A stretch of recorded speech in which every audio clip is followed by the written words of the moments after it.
आइए आसन ग्रहण कीजिए।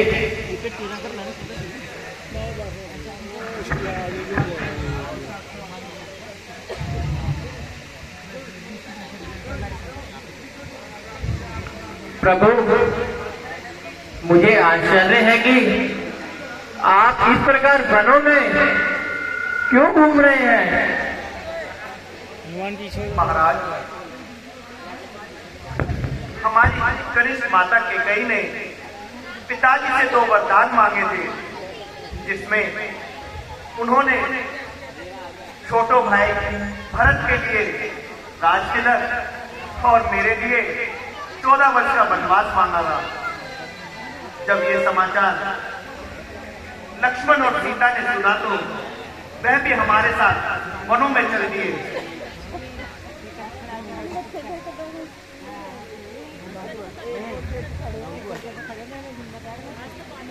मैंने इन्हें बहुत समझाया, परंतु ये नहीं माने और मेरे साथ वनों में आ गए।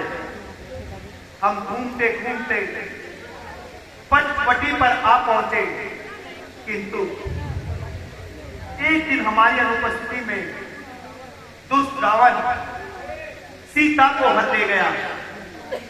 हम उसे ढूंढते ढूंढते यहाँ आए हैं। हाँ, याद आया। कुछ दिन पहले एक से कोई स्त्री को हर के ले जा रहा था।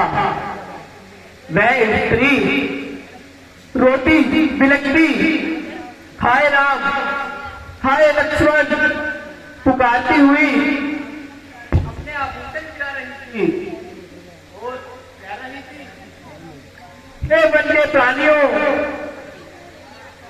यदि मेरे स्वामी इधर आए तो कहना लंका का राजा रावण उनकी पत्नी सीता को हर कर ले जा रहा है।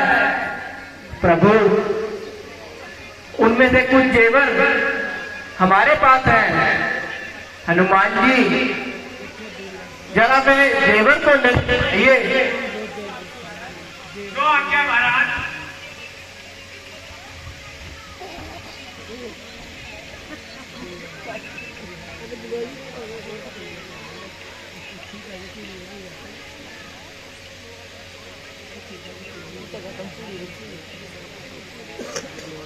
पहले से तैयार करना चाहिए।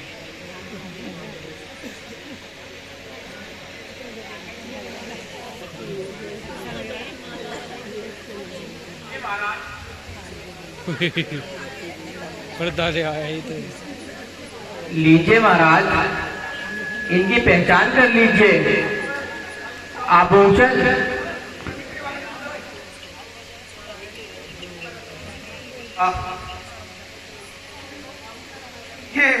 ये वही आभूषण है जो मेरी प्यारी सीता के हैं। ये कर्णफूल सीता से बिछड़कर किस तरह उदास हो रहे हैं। लक्ष्मण, जरा तुम भी तो पहचानो लक्ष्मण, ये कुंडल सीता के हैं। देखो लक्ष्मण, क्या बताओ भ्राता जी,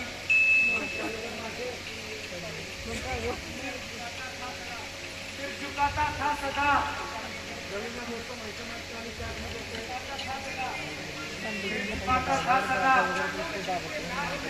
चरणों में झुके नाथ में कुछ पता को न था, क्या कान में क्या हाथ में। धन्य हो, क्या हुआ? तुम धन्य हो, हद नहीं है ज्ञान और मान की सीमा नहीं, और आस पास चलते रहे और कान तक देखा नहीं। तो चरण बिहारी है, देखिए माता के काम नहीं, काम सेवक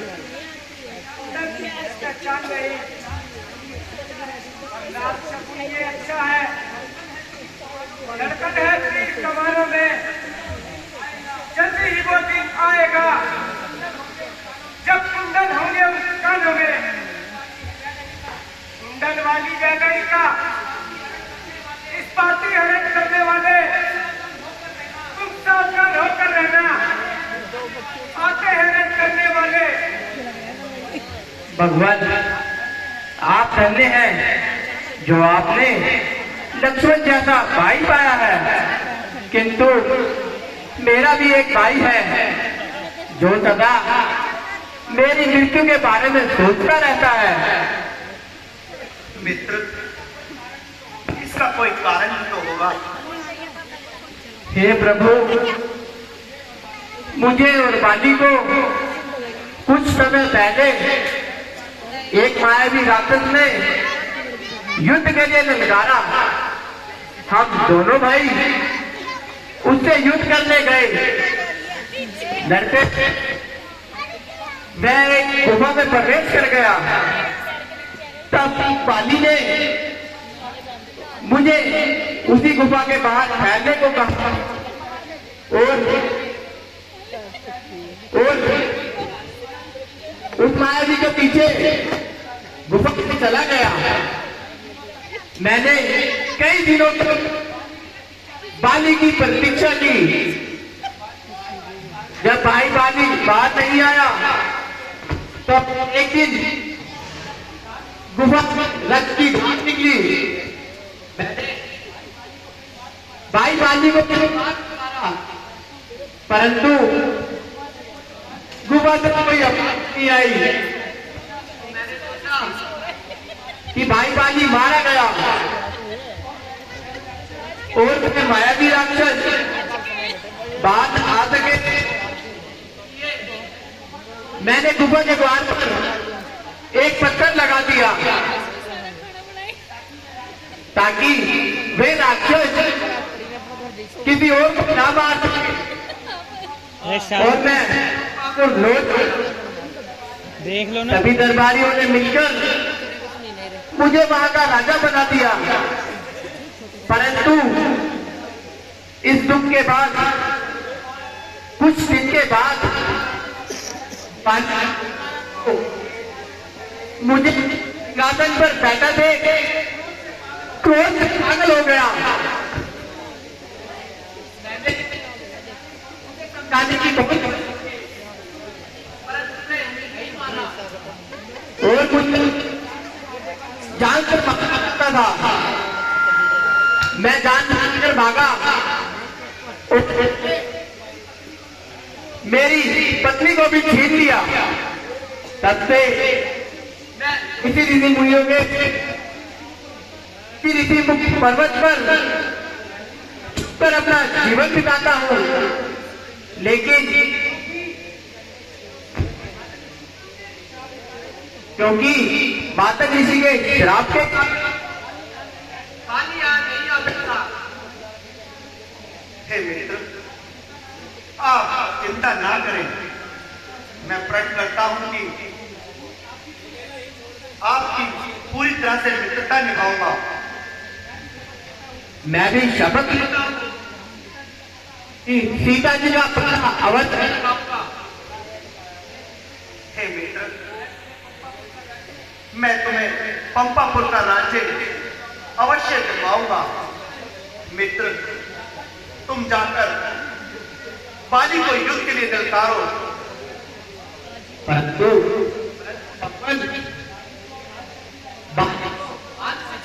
दान है जो उसके सामने आएगा जीवित नहीं बचेगा।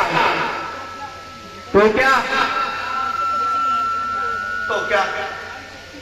हमारी शक्ति भी किस्मत चली जाएगी? हाँ भगवान। तो ठीक है, आप बाली को युद्ध के लिए ललकारिए। मैं उसे छुपकर बाण मारूंगा। जाने को तैयार, परंतु मुझे विश्वास नहीं होता। तो बताइए, आपको कैसे विश्वास होगा? क्षमा करे भगवान। बाली बड़ा बलवान है। एक तीर से 3 काट है। हे सखा, अब तुम देखना, मेरे बाण के सामने जितने भी पेड़ आएंगे वे सारे भूमि पर गिर जाएंगे।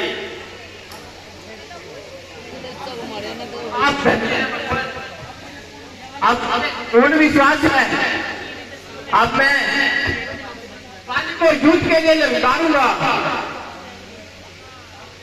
हाँ, जाओ और आप बाली से युद्ध करो।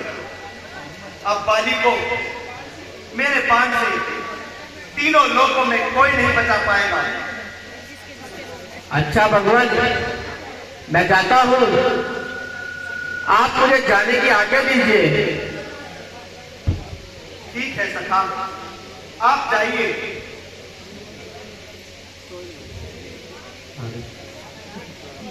सियापति रामचंद्र की जय। पड़ता है। हाँ, तो आपने हमारा ये दृश्य देखा और आज